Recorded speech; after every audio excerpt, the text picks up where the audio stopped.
Eu tenho certeza que se a irisina inibisse o apetite, ela seria facilmente chamada de Monjaro, de Ozempic natural.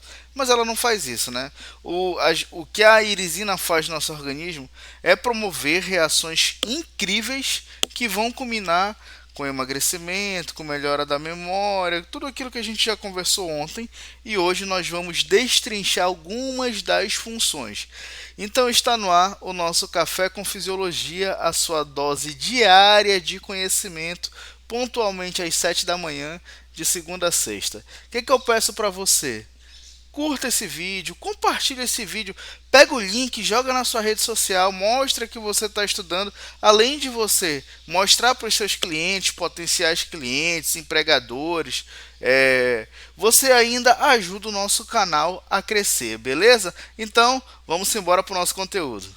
Claro que se nós estamos falando da irisina, sua relação com o exercício, com o organismo, é bom a gente salientar algumas coisas, principalmente se você é um acadêmico que está iniciando ali a faculdade de nutrição, farmácia, educação física, enfim. O exercício físico, pessoal, ele tem a capacidade de promover melhorias em todas essas fisiopatologias aqui. No entanto, hoje nós vamos nos ater ao diabetes, à obesidade e à síndrome metabólica. E por que essas três? Porque o exercício físico ele vai estimular a irisina, como a gente já viu na aula anterior. Inclusive, vou deixar o link dela aqui no primeiro comentário. Se você não assistiu, depois dessa aula você volta lá e assiste, tá bom? E aí, nós vamos ver que o exercício físico estimula a irisina e a irisina tem um papel fundamental no tratamento do diabetes, da obesidade, concomitantemente e consequentemente aqui da síndrome metabólica. Beleza? Então presta atenção numa coisa, pessoal. Olha só. Nós vamos nos ater a esses três. E por que isso, pessoal? Qual é a relação entre esses três? Vejam só que interessante. Você provavelmente conhece alguma pessoa diabética, você provavelmente conhece uma pessoa obesa. O número de pessoas obesas e diabéticas no nosso país aumentou de maneira significativa. No mundo é algo absurdo.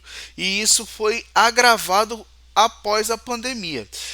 Presta atenção aqui nesse dado. Olha só o risco que é para uma pessoa obesa se tornar diabética. Uma pessoa obesa, ela tem 6 vezes mais chances. Olha só, obeso, pessoal, aqui a gente está considerando IMC acima de 35. Por quê?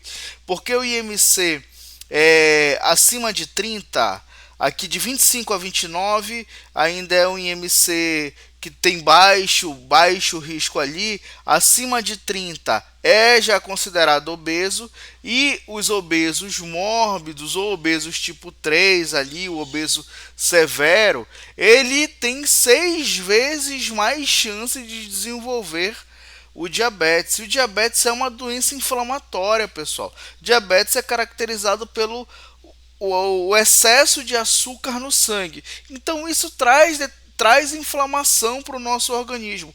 A obesidade é uma fisiopatologia, então, pessoal, que pode gerar o diabetes. E o que é a síndrome metabólica, Guinelo? A síndrome metabólica é a junção de várias outras fisiopatologias. O próprio diabetes, a obesidade, a resistência à insulina, a hiperlipidemia, a hipertensão, hipercolesterolemia, tudo isso vai contribuir para uma síndrome chamada síndrome metabólica ou síndrome X. Como nós estamos falando do tratamento do diabetes e da obesidade, a gente tem uma melhoria no quadro da síndrome metabólica. Até porque, se você parar para analisar, olha aqui, ó, a obesidade, pessoas obesas têm 3 vezes, quase 4 vezes mais chances de se tornar hipertensas. Então, quando a gente faz a pessoa perder peso, a gente não está melhorando só questões estéticas, a gente está melhorando também questões fisiológicas dessa pessoa, contribuindo para a redução do quadro diabético e da síndrome metabólica. E por que nós estamos falando disso? Ora, é simples, vocês estão vendo aqui duas imagens, tá? Essas imagens são geradas por IA, então não estou expondo nenhuma pessoa, essas duas pessoas aqui não existem, mas eu pedi para a IA fazer uma imagem de antes e depois de uma pessoa obesa, com problemas de bebida alcoólica, comendo demais, sedentária, depressiva, e essa mesma pessoa já se tratando. E o que a literatura nos mostra? Que quando uma pessoa sai desse estágio sedentário e ela vai para um estágio ativo, ela perde peso, ela tem aumento na produção de irisina. A irisina é estimulada pela atividade muscular. Se eu estou estimulando o meu organismo, então eu vou aumentar a produção dessa irisina. E nós já vimos na aula anterior que a atividade muscular estimula o PGC1-alfa. Esse PGC1-alfa age tanto no músculo como viaja ali na circulação, pode agir, por exemplo, no cérebro também. Esse PGC1-alfa ele estimula a clivagem de uma proteína que vai culminar com a síntese da irisina. E essa irisina tem um papel muito importante durante o emagrecimento. Notem que pessoas obesas, pessoas diabéticas, vocês estão vendo essa partezinha aqui embaixo, ó? Olha só, crescimento de célula tumoral. O diabetes e a obesidade, pessoal, eles podem contribuir para o ocasionamento, eita, quase não sai, do câncer e o pior, o agravamento desse câncer. Por quê? Porque olha só, o tecido adiposo ele é altamente inflamatório. Tudo isso que você está vendo aqui em cima, ó, interleucina 6, interleucina 1 beta, fator de necrose tumoral alfa, essas são moléculas inflamatórias. Moléculas inflamatórias alimentam células cancerígenas. Então a gente tem que tratar a obesidade e evitar essa pessoa obesa e evitar de que essa pessoa obesa torne-se diabética. Por quê? Porque senão a gente pode ter um quadro agravado de câncer, tá? Olha só aqui, ó, a maldita, não vou nem falar, eu vou falar maldita mesmo, resistência à insulina. Essa resistência à insulina pode causar o que a gente chama de falecimento ou morte das células beta-pancreáticas. As células beta-pancreáticas são as células que produzem a insulina. Uma vez que a pessoa criou resistência à insulina, ela vai produzir muito mais insulina. Por quê? Porque o organismo dela está resistente. Se ele está resistente, significa que essa insulina não consegue agir. E aí a gente tem, então, uma morte das células que produzem a insulina. Ela trabalha tanto produzindo um monte de insulina para o seu organismo, para o organismo da pessoa obesa, da pessoa diabética, que ela acaba morrendo. E aí a pessoa tem que fazer o quê? Tem que passar agora a usar insulina exógena, fazer tratamento com insulina.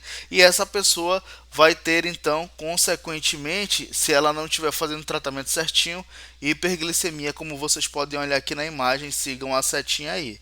Beleza? Mas e aí, Agnello, onde é que entra o exercício? Onde é que entra a irisina? Muito simples, pessoal. Quando você treina, você tem aumento na produção de irisina. E aqui nós estamos vendo o tecido adiposo, a célula de gordura. Nós temos uma célula de gordura que, digamos assim, é uma célula mais novinha e uma célula mais madura, uma célula que vai ser mais rapidamente metabolizada. O tecido adiposo branco, que é esse que você está visualizando aqui, ele é um tecido adiposo que tem mais resistência para a degradação, ou seja, ele é mais dificilmente degradado. Então vocês podem ver que existem dois tons aqui, ó, um tom um pouco mais amarelado e essa parte mais esbranquiçada. Isso aqui é gotícula de gordura. Aqui você está vendo, aqui em laranjado você está vendo as mitocôndrias e aqui é o núcleo. Tudo bem? O que acontece quando você faz exercício, quando você melhora o seu ambiente, você passa a ser uma pessoa mais ativa, uma pessoa mais cuidadosa? A irisina aumenta a produção de uma molécula que aqui no tecido adiposo branco está baixa. Essa molécula é chamada de UCP, ou proteína desacopladora, ou termogenina. Ela está localizada aqui nas membranas mitocondriais. Ela está localizada aqui nas cristas mitocondriais, aqui na mitocôndria, tá bom? Ela está localizada aqui. O que acontece? A irisina estimula o aumento dessa termogenina, ou dessa UCP, e o tecido adiposo ele deixa de ser branco e passa a ser marrom. Ele vai mudando a sua tonalidade. Por quê? Porque vai aumentando o número dessas proteínas, e quando você vai lá no laboratório, faz uma coloração histoquímica do tecido adiposo, você vê que o tecido adiposo com mais o CP é o tecido adiposo marrom. E esse tecido adiposo marrom aqui também ele é mais fácil de ser metabolizado, é mais fácil de ser degradado. Só lembrando uma coisa a você: a célula adiposa, diferente da célula muscular, ela não morre.